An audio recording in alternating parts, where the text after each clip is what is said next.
Hello, my friends. Welcome to the Life Shift Podcast. I am here with Audrey today. Hello, Audrey.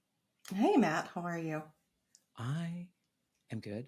We were just discussing kind of like how our mornings have gone so far. And sometimes that good response is my probably trauma-based response of like, this is what everyone's expecting me to say. I'm good today. Thank you. Yeah, I don't know if exactly. you've experienced that. Oh, completely. And yet I think I'm at this point where it's like chaos is going to happen and it is all good. It is all Yeah, good. because we've pretty much survived some of the hard moments and we're still here and we're kicking and we've learned from those moments. And so these little mishaps of maybe not the greatest of sleep or these little gnats that are flying around my office right now, I think we can make it past these. I think we can. I think we Well, can. well, thank you for wanting to be a part of this journey. We were talking before recording of how this journey is really informed by my own upbringing and the losses that I had and how I responded to those losses and my failure at grieving what someone might deem properly, but also my ability to reflect on those moments and be grateful for what I learned through that process. And so I know that your story is a really tough story, but it has brought you to who you are and what you are today and what you're doing for people. And I just am so grateful that you wanted to just be a part of this. So thank you Mm. before we even I'm start. Thank you. It's an honor to be here and to be a part of this community with you and your listeners where we all are going to be touched by grief if we haven't already in one way, shape, or form.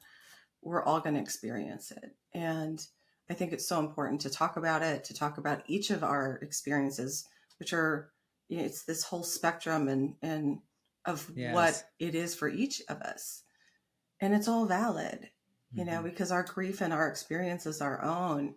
And so this comparative stuff that we get into in this world, it doesn't serve us and it doesn't serve I think when we do that, we invalidate our own experience.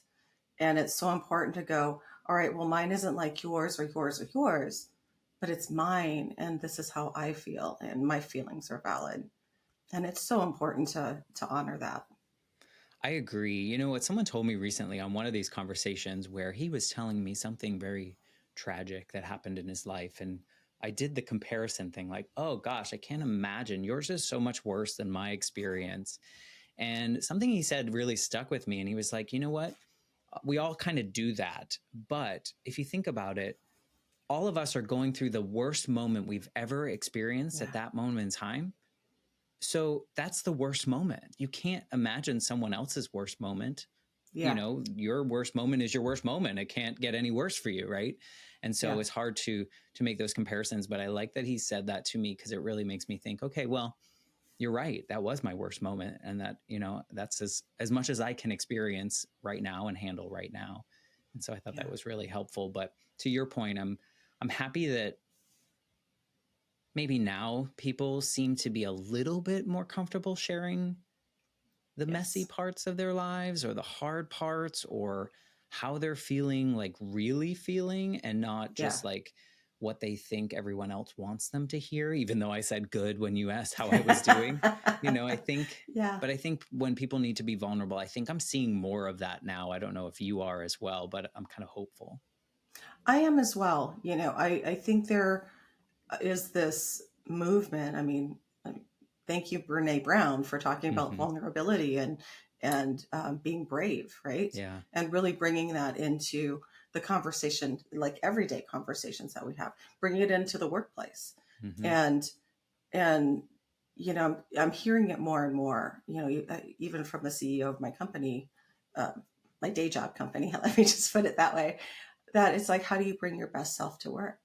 And Yeah. I had another, you know, C-level, one of our chief research officers, talking about his mom, and he teared up in front of everybody. And I'm like, isn't that beautiful? And I made a point to say thank you for showing your humanity, because you know I think every generation we build upon each other, right? And so there was a time when my parents' generation, it was everything was behind closed doors. Good Lord, you don't air your dirty laundry. And now it's not so much I don't think about airing dirty laundry. It's about here's what I'm struggling with. And realizing that no matter how the details of our life look, we're all struggling with something. We're all moving towards something. So we're doing the same thing. It just might look different. And I really believe it's that essence of healing ourselves so that we can heal our communities and the world at large. Yeah. I mean, So, it just goes to the point that there's so much more we have in common than we yes. have in, in our differences. Yeah. And a lot of it is just a human experience. Like, we're going to have all the emotions, and all of the emotions are valid and okay at any moment in time, and it's how you react with them and around them and acknowledge them in your life that makes them, makes you move through them in an appropriate way that feels right Right. for you and authentic. Yeah. So I agree. Yeah. Yeah. And I think it's that also that recognition that, for your listeners, like, oh, I'm not alone. And it's this feeling of like, I thought I was the only one. And I mean, I grew up like that, feeling like I was the Same. only one. And and you start realizing like, oh, this isn't normal maybe, or this isn't nobody else is really having the same experience. So Yeah. let's talk about it, Yeah, for sure. Speaking of, I love that segue that you created for us about talking about it, because I love to get into kind of your story. But before you kind of paint the picture of your life leading up to the first significant Mm-hmm. pivotal shift in your life, maybe you can just kind of tell us who you are right now and what you do without giving away too much Yes, in your story. absolutely. And then we'll have you paint the picture. Well, I'm truly committed to helping people through their grief, their trauma, their heartbreak, and paving a path to peace. I mean, that's if I can find peace in my life by the tools that I've learned through the Grief Coach Academy and through my support system, I know that it's my dedication to help others do the same. And, we talk about grief. Sometimes people just say, oh, well, it just takes time. Well, it does take time, but it also takes intention and it takes tools that we're not taught. And so I'm really committed to teaching people um, tools that they can, just practical tools that they can use to help them shift their mind, to shift their life, and really find some peace, find joy again, and find an excitement for living after some of the hardest moments of their lives. Yeah. I think it's really helpful. Before we get into your story, it's just like when I was a kid, no one around me had the tools to help me after my mom died, and no one was helping them. And Yeah. so it was just so much of my early, like those years closest to when my mother died, I look back on them and I feel like the people around me were just trying to make me happy, right? They were just Mm-hmm. trying to buy me things or take me out to eat or take me on vacation, or like, if he's happy, then he's okay. Which then, as an individual, I absorbed as, oh, I need to prove to everyone that I'm Yes. okay and happy. So put on your mask and Right. have a good time for the next couple decades before you figure this out for yourself. That's not the journey that you Yeah. should be taking. So I love that you're helping people in their most vulnerable state, saying, hey, look, here's a bunch of tools. Yeah. Try them, see which one works for you. And, and try to implement that.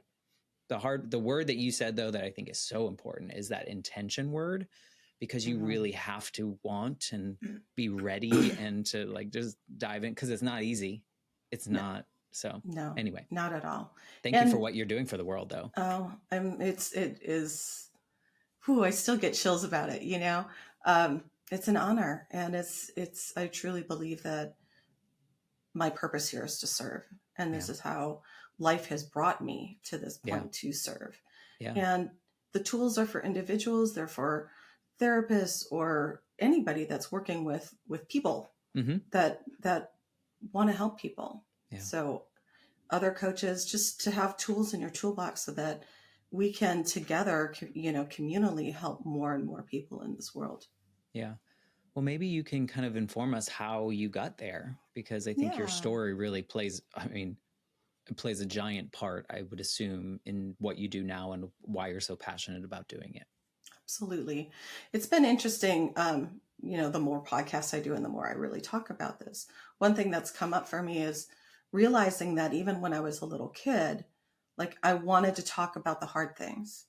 I came from a family that was very conservative in, and it was just that time, right? In the 70s where when I was born in the 60s, but growing up in the 70s where it's like, you didn't talk about your stuff. And I'm like, but dad's an alcoholic and there's all this chaos going into my life. I want to talk about it. And I learned really quickly, as you did with your story, that we don't talk about that here. So I think that was always just a part of who I was in terms of, I want to talk about the hard things. And then you kind of fast forward and my first experience with knowing that I wanted to work with grief and loss was when my dad died in 2005. I wasn't ready for that loss. My kids were in they were growing up, they were young, and I was in my 30s and just felt like, oh gosh, I'm not ready to lose my parent yet. But in the moment when he was dying, had a brief illness, and my mom's falling apart, my brother's falling apart, all of this is going on. There was something that happened where I had told my mom, I said, Mom, death is just birth. And we know how to do birth. And this holding vigil, and this is the pains of birth. We're just birthing them to the other side, whatever that may be for you. But it's just the process of the letting go and the becoming of what's next. And so I don't know where those words came from. But in that moment when he was passing, I just held him, hand on his heart, hand on his head. And for the first time in my life, I felt I knew why I was with this family. It was like, oh, this is why I'm here. This is why I felt like the outcast or the black sheep or whatever you want to call it.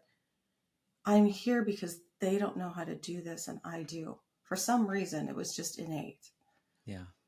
And that's what I knew I wanted to work in grief and loss. I just didn't know how to get there. Right. In those growing up experiences where you were kind of shut down, were you ever able to talk about the hard things? Was there an outlet in your family at all that you were able to bring those things up? Or was it always just like, it was totally everyone? Squashed. Yeah. And it's hard. It's interesting that, I mean, that says a lot. That something that was a fire stayed a fire and stayed in you, because I think a lot of us get shut down on things very, very regularly. And then a lot of us just kind of give up in that way. So that's why I asked that question. Cause it's, like so many times people pour water on our fires and they never come back, but it sounds like yours was just kind of simmering there for this moment. Oh, yeah. I truly believe in. Thank you. I think that's a beautiful way to put it. It really never left me. And, as the youngest of three kids, my oldest brother was 15 years older. My middle brother, who had another long story, but seceded from the family, as I like to put it, he was 11 years older. So I grew up pretty much as an only child. And so there wasn't anybody that I could really talk to. And plus with the trauma that I had gone through, I knew it's like, we don't talk about this. And so I learned really early on to take on that role of, oh, they can't handle it. So I just need to deal with this. Right. They've shown me they can't handle it. So it's interesting, but I truly believe that that's why I'm able to do the things that I'm doing now. So when your father was dying, you looked around the room essentially and was like, oh, this is why now is the time. Now is the maybe possible opportunity to let that fire out a little bit and help. Were you able to, like, were your family members receptive to this at this point? Yeah, they were, because before that we didn't really talk about it. But even still, it was like, I felt like that was the opening, but I didn't know what to do with it. And I didn't personally have all the skills and tools that I needed to really be comfortable to talk to my mom about what she was going through after her partner of 50 some years had passed. Or, Yeah. My brother and I, we had always been really close, even with the age difference. But he was able to see me not as the 12-year-old anymore, in his mind. And so we became a lot closer, which was, as we were going through our adult life, we became each other's rock in the world. So in that way, yeah, I mean, I had that Mm-hmm. eventually. But I didn't have the tools until, kind of fast forwarding until I think it was 2019 when I was dealing with heartbreak and lawsuits and being in debt from an ex, who really, you have all these hopes and dreams when you're with someone. And I really believe that with how I grew up and the trauma and the just what I experienced, it kind of groomed me to, well, it's my responsibility to just love is me sacrificing everything, every last thing of myself, like bleed me dry, and that then you'll know that I love you. Well, there's people in this world that will take that, and they'll take everything, and they'll take everything, and they'll take everything. And so I was really left in a state where I was really doubting myself. I had, I was doubting my intuition. I was my self-worth, everything was just, I felt like the shell of who I used to be, and definitely who I am now. But I had to go through that to reach out and actually find some help. Mm-hmm. And, the universe kind of brought me Aurora Winter, who is the founder of the Grief Coach Academy. We were in a class together, and I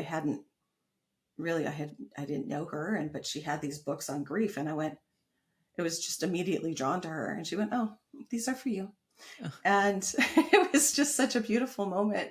And I immediately, like, we had a conversation the next day. I signed up for this going, I don't know how I'm going to do this because, like I said, I had a lawsuit and debt and blah, blah, right. blah. And I'm like, it doesn't matter because I know that this is the path. If I feel this pull, I have to do this for myself. Yeah. And How did you find the ability in that moment?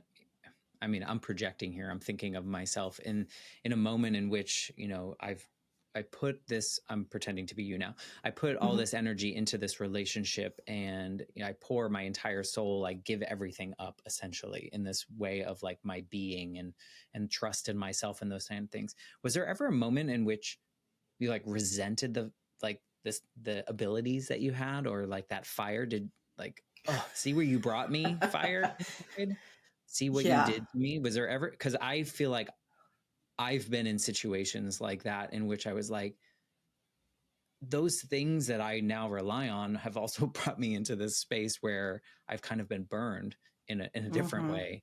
Did you ever have any of that like resentment of like the way that you felt, but also like it seems like not, because you trusted yourself to go this other direction? Yeah. I mean, I think there was some, I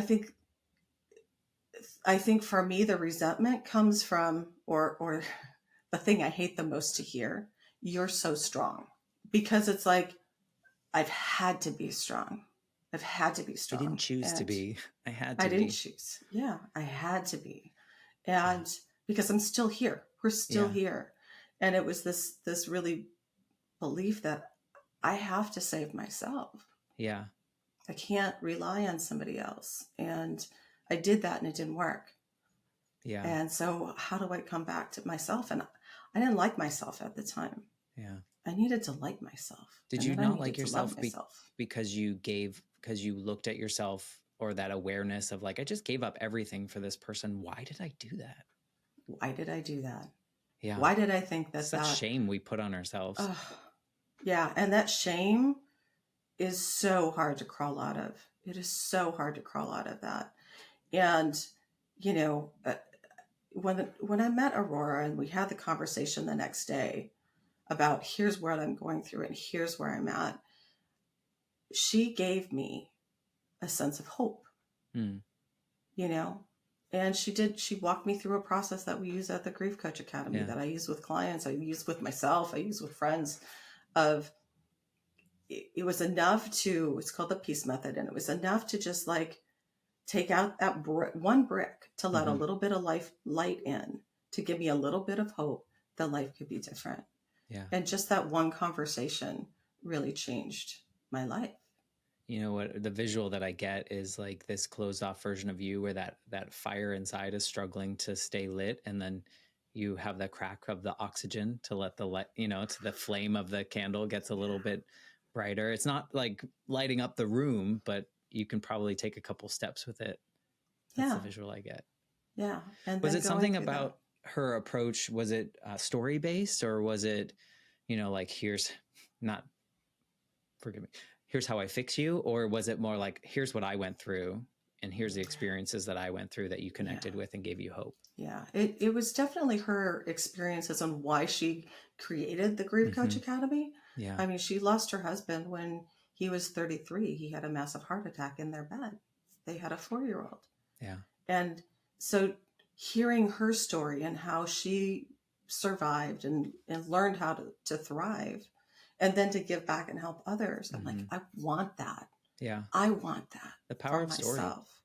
The power of stories. I mean, validating the Life Shift podcast, it's like we share our stories so that we can hopefully, like you said, let someone feel that they aren't alone in their circumstance. And so you hearing her story, you're like, it's not the same, but I felt the same. And look at where she is now, and look what she's doing. Maybe you added a little trust to that hope, and you're like, let's go. Yeah. And I looking back on my life, and I think it's really important that we have this ability to kind of look back and go, in these pivotal moments in my life, I've always had, and for me, it was mostly women who have just went, I see this in you, and I know you can't see it in yourself yet, but I'm going to hold this for you until you can come here and hold it yourself.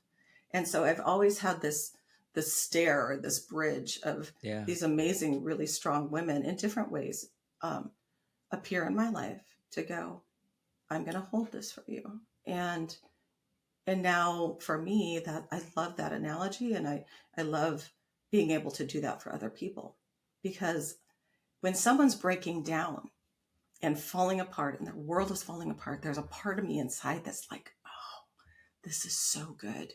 You just don't know it yet, because you're going to be able to put yourself back together the way you want, and not the way we were taught or domesticated or how we were, how we grew up.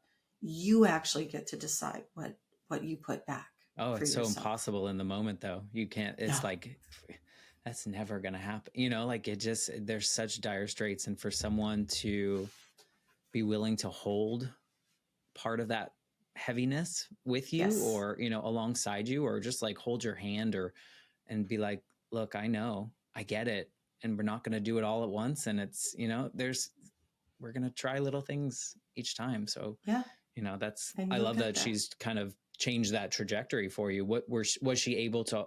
Clearly she was able to kind of help you through the grief of losing yourself. It really wasn't about the relationship, right? It was more about... No, it was about losing myself, and why did I allow that?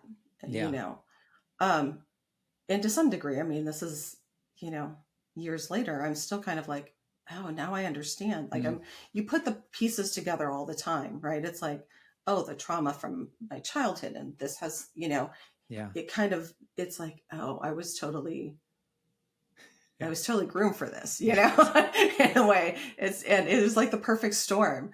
But it's kind of amazing to look at it that way. And sorry, I got lost in everything. Please tell me what you said again, because I just got lost in my head.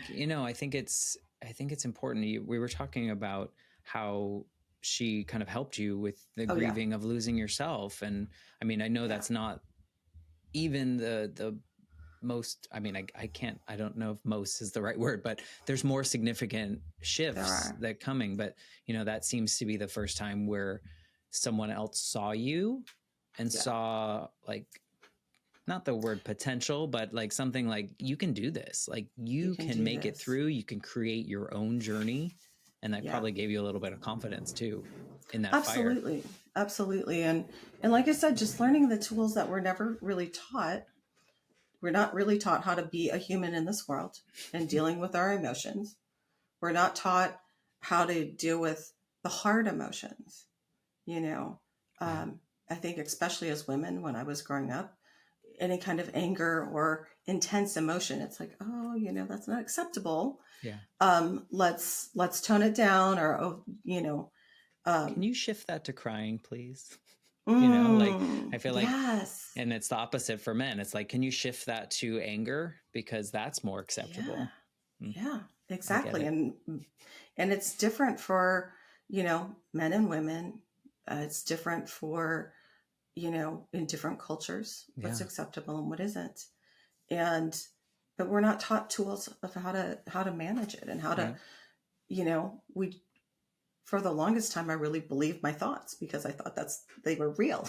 Well, they were valid at the They were time. valid, but they're not, I didn't know Right. that I had the power to change it. Right. And so going through the training, it really helped me go, oh, I can shift this. Yeah. I can shift this. Yeah. And how empowering is that? And how Right. empowering for someone who is going through their own personal hell right now Yeah. to go, oh, okay, maybe I can do this. Yeah. It's just giving some hope to someone. And so that really gave me a base to work from. And little did I know that I would need it, and the entire world would need it when the Yeah. pandemic hit in 2020. Yeah. So to kind of continue with the story, as the world was shutting down, and we were all in this state of what's happening, we lost our connection with community, we lost how to be in the world the way we knew. And it was this collective grief that we didn't know to label as grief at the time. While that was going on, I was also losing family members left and right. I lost 8 family members in 2020. And it was preceded by my dog dying like the end of February, which ripped my heart out. And so it's just like, and then it was an uncle, or no, it was a cousin, and then an uncle, and then my cousin's wife, who I know just died from a broken heart. Mm. And it was another cousin, and then it was my aunt, and then 13 days later it was my mother, and 6 weeks later it was her last sister.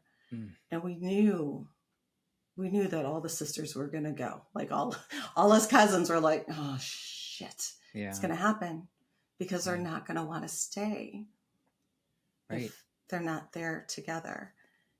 But Compounding the 2020, oh like, is it ever going to end? Are we ever going to, like, what is life anymore? I can imagine losing all that, but then also not seeing a future because you yeah. don't know where we're going at this And moment. you couldn't come together to grieve. You couldn't come Mhm. together to celebrate people's Mm. lives. And the caveat to this is, and this little bubble that we had with my mom's death, is that even in the middle of COVID, we had an amazing death with her. The hospital just kind of, she ended up getting pneumonia and she couldn't swallow.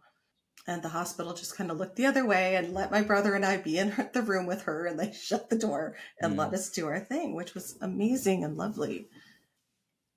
And so it's in such contrast with what most people were dealing with in terms of death and loss and saying goodbye during COVID. But with my mom, because I, one, wanted to speak the hard things, Yeah. and 2, had these tools and to finally really talk about grief head on, I told her, like, once we ran all the tests and we knew what was going on, I'm like, Mom, you can't eat. You can't even take a sip of water without choking. We're in our final moments. We really only have days together. And are you ready to die? And for her to go, yes. Oh, wow. She was like so excited about it. And so I'm like, well, all right, let's do this then. Yeah. But there's such beauty in acknowledging what's happening. One, it gave me freedom to go, I'm going to follow her lead and what she needs, because I'm going to be around when this is over, and I will deal with my own grief. Right. But what does my mom need in her final days? And for my mom to embrace the last moments of her life so clearly and so head on, it was such a beautiful thing to see, because we were able to talk about so much I heard stories I had never heard before. We sang and we prayed and we laughed. There's so much laughter. And it was just really beautiful. Yeah. It's such a different experience than the way most people go about death in our society, Yeah. which is like It's not going to happen. Right. deny. And now that it did happen, are you over it yet? It's been a few weeks. Like, right. Yeah. Move on. It's time to. Yeah. Did you find that your experiences, like with your father passing, combined with your own losing yourself and then finding yourself again, do you feel that all those pieces together prepared you for facing this completely. in a like a, I feels like it was in like a confident way, like, let's go, like this is just another thing we're going to do together. Right. And to be able to just, go through this head on and not deny what was happening. My mom and I and my brother talked about our father's death, and how different it would have been if we would have known that he was dying. But the medical community didn't tell us. We didn't know. And I didn't have the awareness to really push it and ask. Yeah. Do you think he would have faced it similarly to your mother, or do you think it would have been a different experience in that? I think it would have been a very different experience. Yeah. I have a very, like, it feels very, like, I feel like I can relate so much to this experience with your mother. My mom died suddenly, so I didn't understand death. I didn't, I like went through all the motions with everyone else as this 8-year-old and didn't really understand that. And then totally just took 20 years to really grieve that. But when my grandmother, who became like my best friend, like the closest person ever to me and like a mother to me, when she was diagnosed with cancer, it was very similar. It was like, okay, we know there's a timeline. And when we got really close to the end, when I could see that things were changing and she was changing and her mind was changing, I sat down, like everyone left. We had her last birthday party with her, and I sat down on her couch and I was like, I'm not leaving yet, because we need to have the conversation that everyone regrets not having, because I don't want anything left unsaid. And we spent hours just like telling each other how much we loved each other and thanked each other for all these, like reminiscing and all that.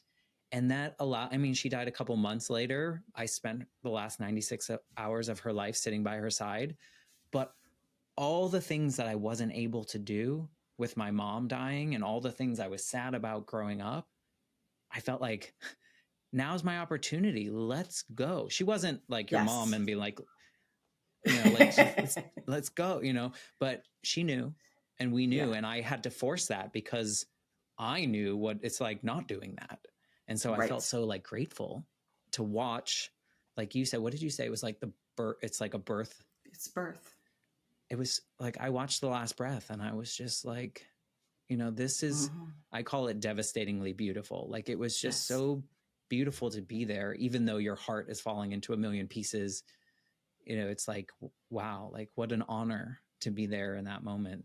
I don't know if you felt similar at the very end, but.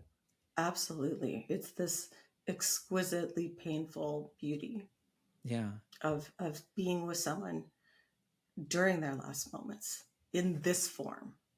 Right. And knowing that it's really okay. Yeah. You're okay. This is just a part of life.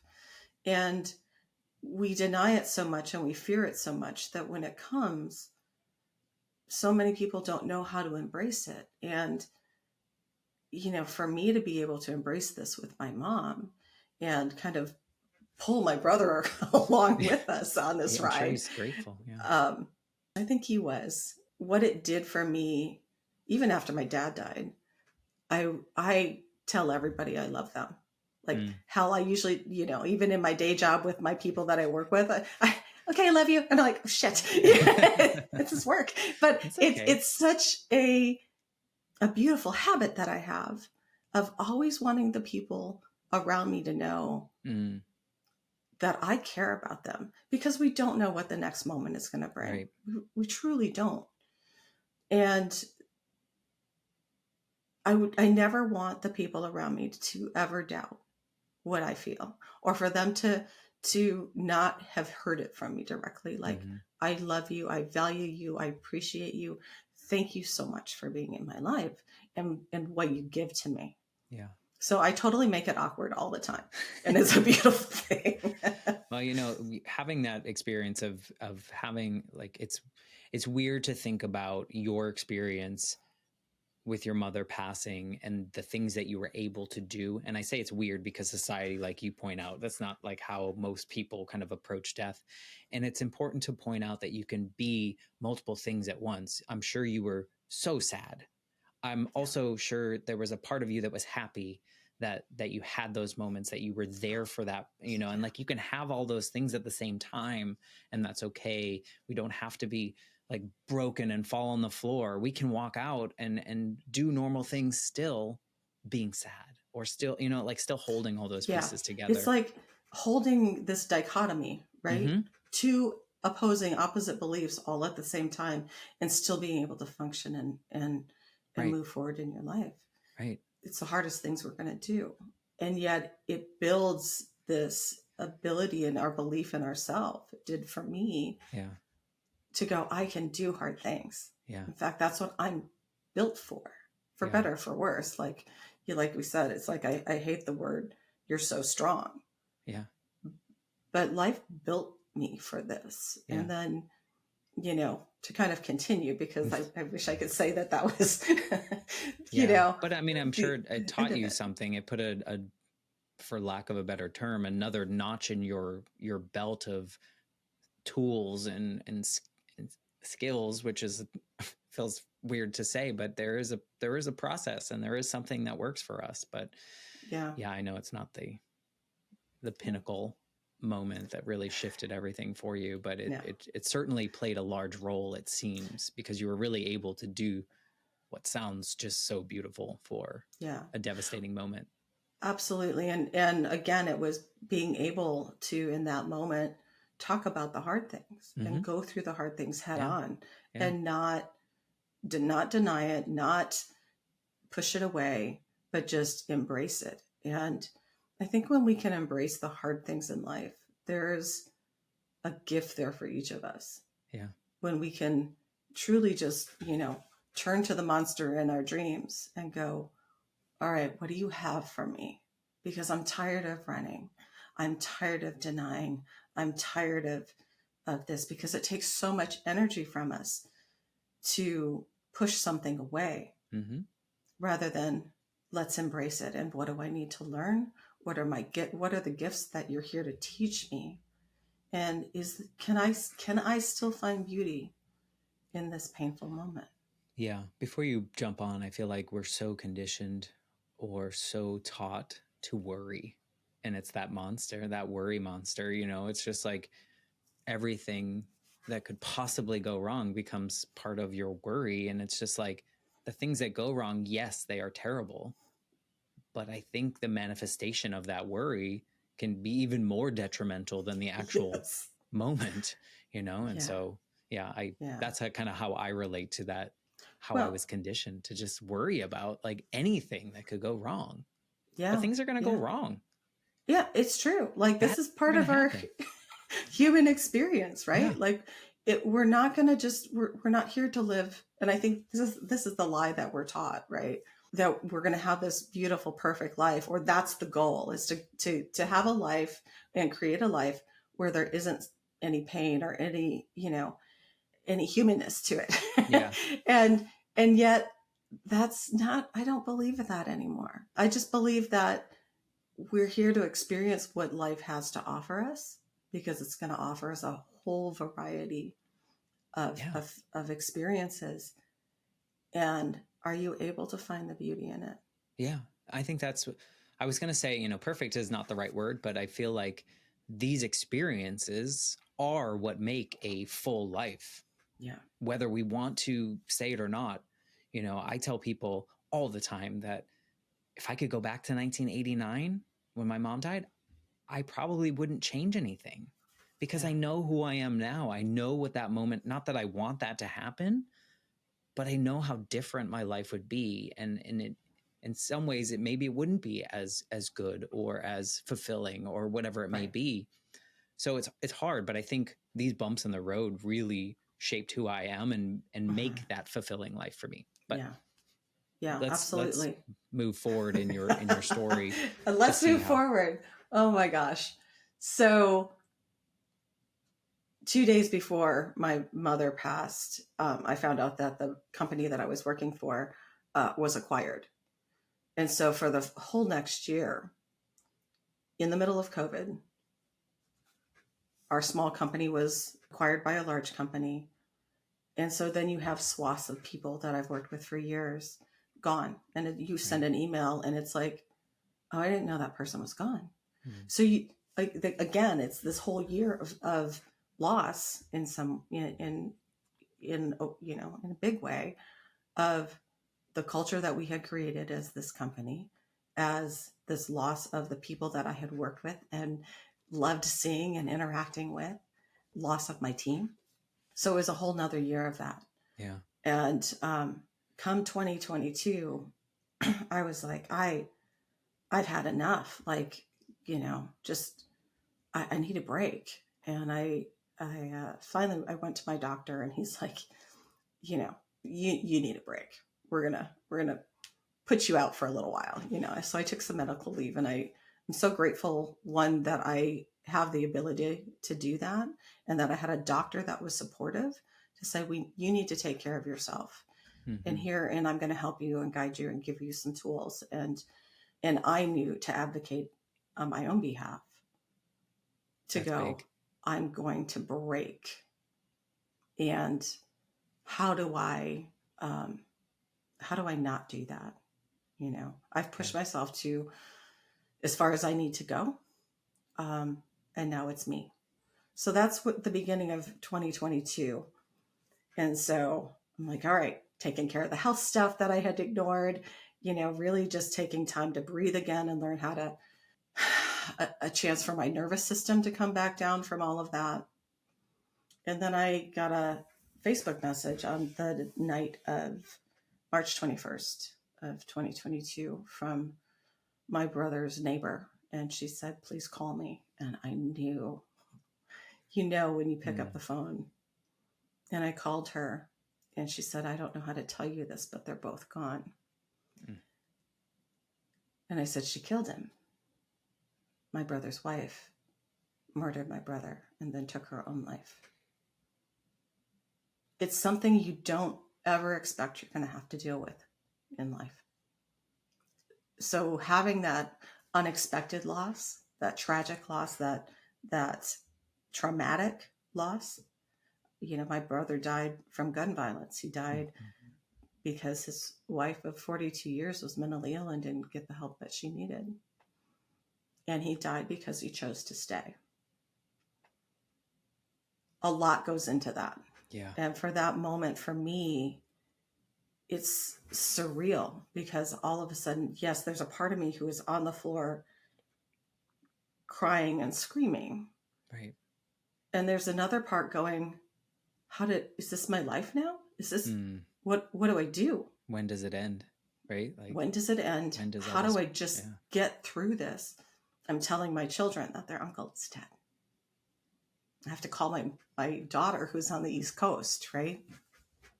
And all of a sudden, I'm on a phone call with the sheriff. Like, what world did I just enter? Right. That was probably the most pivotal experience of my life of losing my brother. And his picture's here. So I mean, and you'd think, like, if we look on paper, you've experienced so much loss. Yeah. That if we look on paper, you're like, oh, well, just here's another one. I feel like another one. So many people be like, well, she knows how to do that. She went through that.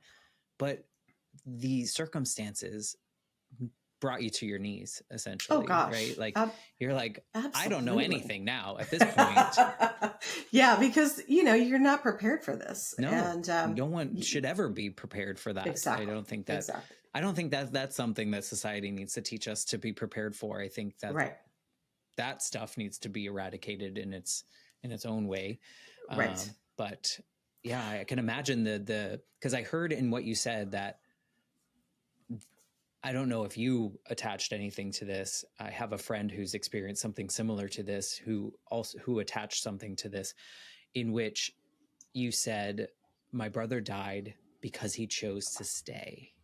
Mm-hmm. And was there a piece of you that had this like another emotion of like anger or feeling towards the fact that he stayed? There's so much wrapped into this. Right. Yeah. Because I this is a planned event by my sister-in-law. And so I had to deal with lawyers. I was thrown into this. They lived in Kansas. I lived in California. And so I was flying out to be there to handle everything. As the only one left in the family. And I knew, like, it was a very conscious thing to go, if I walk into that community that knew both of them, that didn't understand what was going on, if I walked in there holding this anger toward my sister-in-law, one, it wouldn't be how my brother would handle things. So I wouldn't honor him. And I'm going into this community who's grieving. So it was a very conscious decision to go, okay, and what I know about anger and what my own personal belief is, if I'm directing any negativity or anger at someone else, the only person it's going to hurt is me. Mm-hmm. It's not going to hurt her. She's dead. Right. And even if she wasn't, it wouldn't hurt her. It's only going to destroy my life. Right. And my thought process in that moment was, she's already taken everything from me. I'm not going to give her my life. I refuse to give her my life. So it really created this space for me to walk into that community and, one, tell the truth about what happened, but do so in a loving way that I knew would honor how my brother lived his life. But I really had a hard time with this whole thing of, why didn't you leave? Why did you sacrifice your life? So angry at my brother. And that's where really the tools that I learned saved my life and saved my sanity. Because it's not the moment. But those are valid feelings. Oh, it's not, and I think we sometimes pull on this shame, like, oh, this person has died. I cannot be angry with decisions because they're dead, and it's, oh no, your feelings were so valid. Yeah. And so I've had to work through a lot of anger on this, a lot of anger toward my sister-in-law for doing the things that she did. Yeah. Not just the murder and suicide, but also the legal mess that she had kind of put in motion before all of this. I had all of that to deal with. And the surprising thing was so much anger at my brother. Yeah. And I, because of the tools that I know through the Grief Coach Academy that we teach others, I use for myself, it was this thought, we have the moment that happens, and that's painful.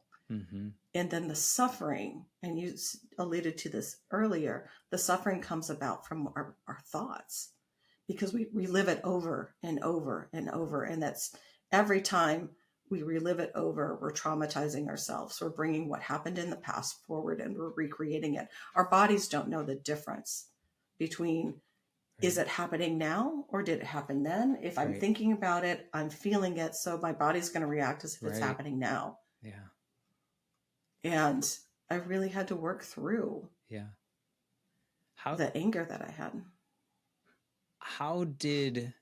Because I mean, you've listed so many losses and so many big shifting pieces, even down to when you were a child and we're like, let's talk about the fact that this chaos is happening. No, and then your father dying and, you finding that new little crack and all these other losses. How did this one change you? Because it sounds like you were building so much of your capabilities and finding yourself in all these moments. How did this one change you? This one, there was a moment, because I was still struggling with self-worth. Mm. It really was. And belief in myself and my own worthiness and my own self-love. When and I don't know exactly when this happened, but I remember the words in my head of, Audrey, get over this shit. You have things to do. Mm. It was very clear of like, you're done with that now. Like, you don't have time to waste on this pity party that you're having for yourself. Yeah. Might be valid, but you Yeah. don't have time to waste. Yeah.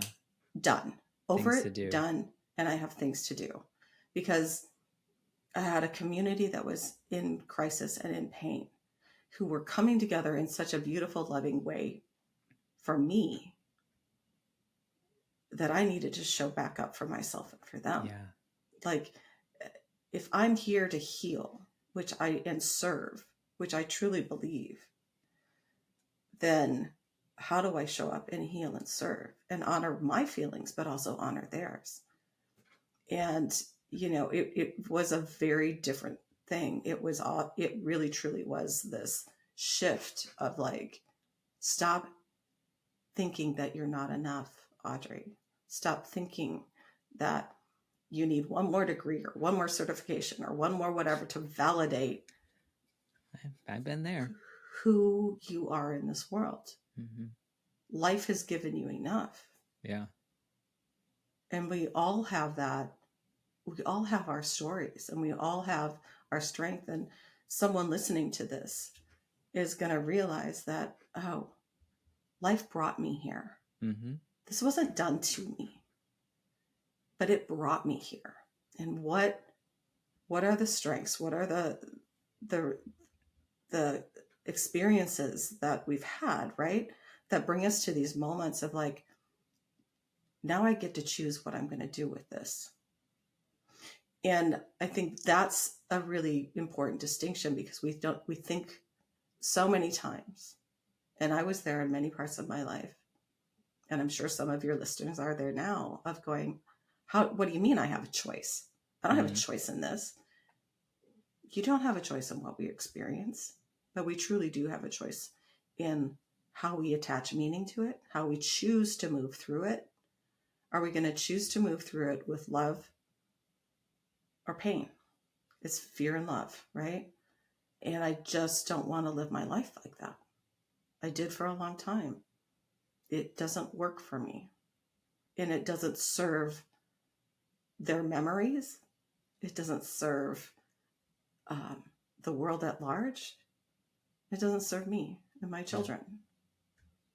So it really is this sense of, it has given me this drive to go, their deaths were for me, to bring me to this point so that I can talk about the hard things in life. So I can talk about grieving and heartbreak and loss in a way that is straight head on. Let's dive in and deal with this, rather than deny it.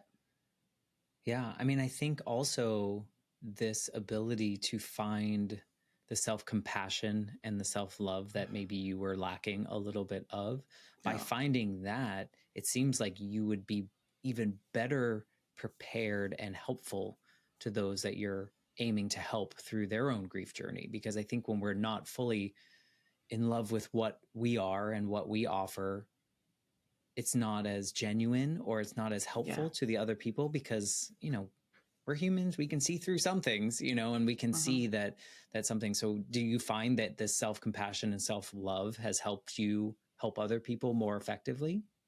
Oh, absolutely. Because I think until we can heal ourselves, we can't really help another, right? Well, we could if we used a book, or we had like a checklist. Maybe, but even that is just so surface, right? Yeah, like exactly. Whatever. You're just, well, I mean, here's a Band-Aid. I'm sure you hear from people that are in their grief journey, wherever they are, and they're just like, tell me how to do it. Yeah. And it's like, well, I mean, I don't know if I can tell you exactly how you should do it, because everyone's experience is different, but here's what worked for me, or here's what worked for so-and-so. Is that what you guys kind of do? Absolutely. Absolutely. Because everybody's experience is different and valid, and no one grieves in the same way. You've got some people who, just want to crawl in a hole. Some people who turn to drugs and alcohol or other destructive behaviors because they're just trying to get through their day. Other people who disconnect from the world. And I think I've done all of that, trying to get through all the things that I've had. And what truly has helped me is having someone there as a guide and having this community of people who have gone through the Grief Coach Academy in my cohort and everybody else, and having Aurora there to go, let me walk with you. Like, I can't take this on. No one can take on your own healing, but I can walk with you through it. Yeah. And I can hold the hope for you, because if I can get through what I've gotten through, I know you can get through what you have. Yeah. And I'm here to help you love yourself. I'm here to help you, really look at what kind of life do you want to create and what's going to best serve you. Yeah. I like that. It's, I think it's very important. The more I do the show and the more that I share portions of my story and my grief journey, both losing my mother and then my grief journey after losing my grandmother, a lot of people will come to me when something in their life happens. And I'm just like, what I've learned now is that I can't tell you how to do this. But what I do tell people, because there's nothing right to say at that moment, really, but I tell them what works for me is to acknowledge however you're feeling at any moment in time and realize that that's okay. That, you can both be sad, but also find something funny on TV, and you shouldn't take shame because you laughed so soon after so-and-so died, or, and just to acknowledge those feelings and be okay with them for however long they need to be there, and that acknowledgement for me has helped me move through them. Right. Because I detached the shame, I detached those pieces. And so people come to me, I'm like, I don't have the rules for you, but I will be here. I'm here if you need me. But there's one piece of advice is just be okay with however you're feeling at any moment in time, because you're human and there's no telling what's going to bubble up or if that fire is going to be out or on or whatever it may be. And all of it's valid. It's all valid. And it's so important to, acknowledge where we're at and accept it, but also to express all of our emotions. And this is part of the peace method that I use and we teach and can really help others is that idea of really expressing our emotions. Like when I was going through dealing with that thought about my brother, it was like, I needed to fully feel and express everything. And all the anger that I had, I couldn't get to like accepting it until I had expressed it all. Yeah. Can't push it down. Like empty it out. And you know what? It's going to come around again. Oh God, I thought I did this already. And it's like, all right, there's another level that I need to dig out and express and get out so that I can accept things. And maybe there's a greater truth. And what I got to is, he would have willingly sacrificed his life for anybody. He willingly sacrificed his entire life living with a woman who had mental illness, who he knew from day one. He chose to stay. Yeah. And as much as it's painful for me, and I may not have chosen the same path, I can accept the fact that he lived his life in his integrity and in his values. And that acceptance and that knowing that even to the moment that he died, he was choosing that. And one thing that was so incredibly painful, but I'm so blessed now that I got to see this, is she killed him a few days before her birthday. When I got to Kansas and I'm going through their house, I found the birthday card that he had written to her that he was to give her in 3 days. And it still said, when I look at you, I see the woman that I fell in love with. He chose to stay, even though it was incredibly hard and he lost so much of his own life due to really focusing on her and what she needed and making her life okay. But that's who he was as a person. Yeah. It's not my job to deny that or not accept that. Yeah. No, I think there's a lot of value in that. And I think it comes with a lot of self-awareness and experience and the things that you've gone through that have kind of taught you those things. I like to kind of wrap up these conversations with a question that I kind of ask everyone. And I'm wondering if, knowing what you know now about your own journey and the things that you've experienced, if you could go back to the little version of you that was told to kind of keep quiet, we're not talking about the hard things, is there anything that you'd want to say to her about this journey? Don't let go of your fire, because it's going to serve you. And I know it's hard right now, but I've got your back. Yeah. So you're not alone. It feels like you're alone, but you're not. I think you might have heard it, because you kept that fire, you kept it burning. I think that little girl heard someone telling her, like, this is going to serve you. Don't let go of it, because so many of us, like I said earlier, would have let that water that everyone threw on it, just let it burn out, and we move on to something else. So, that little girl kept it going, and it's really served you well. And I just appreciate you sharing this story. If people want to learn more about like what you offer in this experience through who you are, just want to connect with you and tell you their story, or tell you something about your story, what's the best way to get into your orbit? Going to my website, which is www.griefcoachacademy.com or www.audreylaurawhite.com. Either way gets to me. I'm also on Instagram at Grief Coach Academy or Audrey Laura White. You can find me on LinkedIn, kind of pretty much everywhere, all the social platforms. What's your MySpace? Yeah, no. But they can also, when they're on my website, we have 5 free videos that they can sign up for to receive, that gives them a taste of what we do at the Grief Coach Academy. That, I can go through the peace method here, but what's going to be most effective is for people to go, well, what is that? And how do I find peace in my life? Right. Go to my website and download some videos. Go to my website and book a call with me, or come on Wednesday nights and let's have a conversation about what's alive in you and what is the most present thing that you're dealing with, so that we can be there together. Community is so important when you're grieving, and so important as we're going through the hardships in life, to know that you're not alone and we've got you. Well, thank you for sharing your story. And I hope that if you're listening and you're in that space, or someone that is, that you will send this episode to them and connect them with the Grief Coach Academy and all the things that you're doing. I think it's so wonderful. And you're kind of using that light that little girl had, and kind of just helping others light their own candles in a way, so that they can serve themselves. So thank you for being a part of this. Matthew, thank you so much. This has been truly a blessing to be here this morning. I so appreciate you. Well, thank you. If you are listening and you're enjoying these episodes, if you would share it with a friend, or do a review, 5-star rating, whatever floats your boat, I would love that.